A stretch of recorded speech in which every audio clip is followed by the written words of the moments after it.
بسم اللہ الرحمن الرحیم۔ آج کی اس ویڈیو میں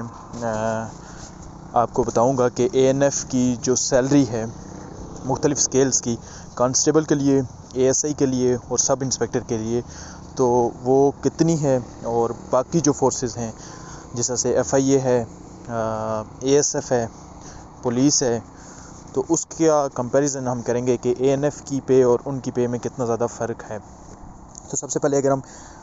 پے کی بات کریں تو اے این ایف میں جو ابھی کانسٹیبل ہے تو اس کی جو پے ہے وہ کرنٹلی 22,000 ہے۔ اے ایس آئی کی جو پے ہے وہ تقریباً اس ٹائم 32,000 کے قریب ہے، اور اسی طرح سے جو سب انسپیکٹر ہے جس کے آج کل ٹیسٹ ریٹن جو ٹیسٹ ہیں تو وہ ہونے جا رہے ہیں،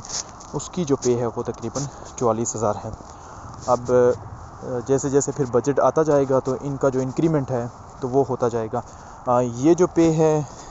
کانسٹیبل کی، اے ایس آئی کی اور سب انسپیکٹر کی، یہ ان کی بیسک پے پلس جو ان کے اوپر مختلف قسم کے جو پیکیجز ہوتے ہیں یا الاؤنسز جن کو ہم کہہ سکتے ہیں، وہ ملا کے تو یہ پے بنتی ہے کانسٹیبل، اے ایس آئی اور سب انسپیکٹر کی۔ اب ہم اگر کمپیریزن کی بات کریں تو جو اے این ایف کی پے ہے ایف آئی اے کی نسبت اور اے ایس ایف کی نسبت، یہ اور یا اسلام آباد پولیس کی نسبت یہ بہت ہی زیادہ کم ہے، کیونکہ ایف آئی اے کی اگر ہم کرنٹلی پے کی بات کریں تو اس کا جو کانسٹیبل ہے تو وہ بھی تقریباً 52,000 روپے جو ہے تو وہ پر منتھ لے رہا ہے۔ سیم ان کا جو اے ایس آئی ہے تو وہ 60 کی رینج میں، اور سب انسپیکٹر جو ہے تو وہ 70 پلس سٹارٹنگ ان کی جو پے ہے تو وہ بنتی ہے، اور جبکہ اے این ایف کی پے اس کے مقابلے میں انتہائی کم ہے۔ اور آج کی جو دوسری بات ہے وہ یہ ہے کہ اے این ایف کی جو جنرل ڈیوٹی ہوتی ہے، یعنی جو کینڈیڈیٹ یہاں سے سلیکٹ ہو جائیں گے تو وہ کن کن جگہوں پہ جا کے تو ڈیوٹی سر انجام دیں گے۔ تو اے این ایف کا جو مین مقصد ہے وہ منشیات کا کنٹرول ہے، اسی حوالے سے پھر اس کی جو ڈیوٹی کی تعیناتی ہے تو وہ کی گئی ہے، اور یہ پورے پاکستان میں کسی بھی جگہ پہ تعینات کر سکتے ہیں۔ خاص طور پہ جو ان کی ڈیوٹی کی جو تعیناتی ہوتی ہے تو وہ مختلف قسم کے جو ہمارے شہروں میں ایئرپورٹس ہیں وہاں پہ، کیونکہ منشیات کے حوالے سے مختلف قسم کے ترامیم کی گئی ہیں قانون میں، اور پھر اے این ایف کا جو اپنا ایکٹ بنایا گیا تھا 1997 میں، اس میں خاص طور پہ اس چیز کو مد نظر رکھا گیا ہے کہ کس طرح سے ہم منشیات کا کنٹرول کر سکتے ہیں، اور خاص طور پہ کیونکہ ایئرپورٹ ایک احساس جگہ ہوتی ہے، وہاں سے مسافر آتے اور جاتے ہیں، تو اس طرح سے ملکی امیج کو بہتر کرنے کے لیے وہاں پہ ان کو تعینات کیا جاتا ہے تاکہ یہ منشیات کا کنٹرول کر سکیں۔ اس کے بعد جنرل ڈیوٹی ہوتی ہے جو ایک روٹین کی جس سے ڈیوٹی کو پرفارم کیا جا سکتا ہے، اور جو تھرڈ ہے تو وہ مختلف قسم کے جو آپریشنز ہیں تو وہ اے این ایف سر انجام دیتا ہے تاکہ منشیات کا جو کنٹرول ہے۔ آپ نے دیکھا ہوگا کہ مختلف ٹی وی چینلز پہ بھی یہ نیوز چل رہی ہوتی ہے کہ اے این ایف نے فلاں جگہ سے اتنا جو منشیات ہے تو اس کو ریکور کیا ہے اور اس کو بہتر کیا ہے،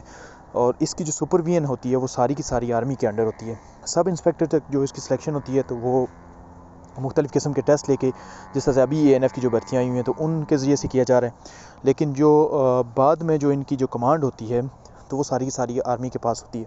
اور وہیں سے آرمی سے لوگ جو ہوتے ہیں تو وہ ڈیپوٹیشنز پہ یا مختلف طریقے سے جو اے این ایف میں آ کے تو اپنی ڈیوٹی کو سر انجام دیتے ہیں کچھ عرصے کے لیے، 3 سال کے لیے، 4 سال کے لیے، پھر وہ دوبارہ سے وہاں پہ چلے جاتے ہیں۔ تو اس طرح سے جو لوگ اے ایس آئی کے لیے ٹیسٹ دے رہے ہیں یا سب انسپیکٹر کے لیے دے رہے ہیں یا جو کانسٹیبل کے دے رہے ہیں، تو ان کے مائنڈ میں یہ چیز بالکل کلیئر ہونی چاہیے کہ یہ صرف عام پولیسنگ کی طرح نہیں ہے، بلکہ اس کی ہائر کمانڈ جو ہے تو آرمی کے پاس ہے، جس طرح سے اے ایس ایف کے پاس ہے، کہ لوور رینکس جو ہوتے ہیں جس طرح سے A S I, sub inspector, یہ ڈائریکٹلی اے این ایف میں کینڈیڈیٹس کو لیا جاتا ہے، لیکن جو ان کی ہائر کمانڈ ہوتی ہے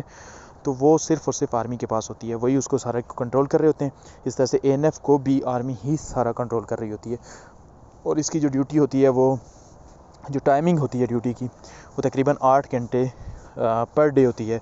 اور ضروری نہیں کہ ایک ہی روٹین کے حساب سے وہ ڈیوٹی ہوتی رہے، اس میں پھر شفٹس وائز جو ہے تو وہ تبدیلی کی جاتی ہے۔ امید ہے کہ آج کی اس ویڈیو سے آپ کے بارے میں جو ڈاؤٹس تھے کہ ایس ایف کی جو سیلری پیکیجز ہیں وہ کیا ہوں گے اور اس کی ڈیوٹی کی نوعیت کیا ہوگی اور اس کی ٹائمنگ کیا ہوگی، وہ کلیئر ہو گیا ہوگا۔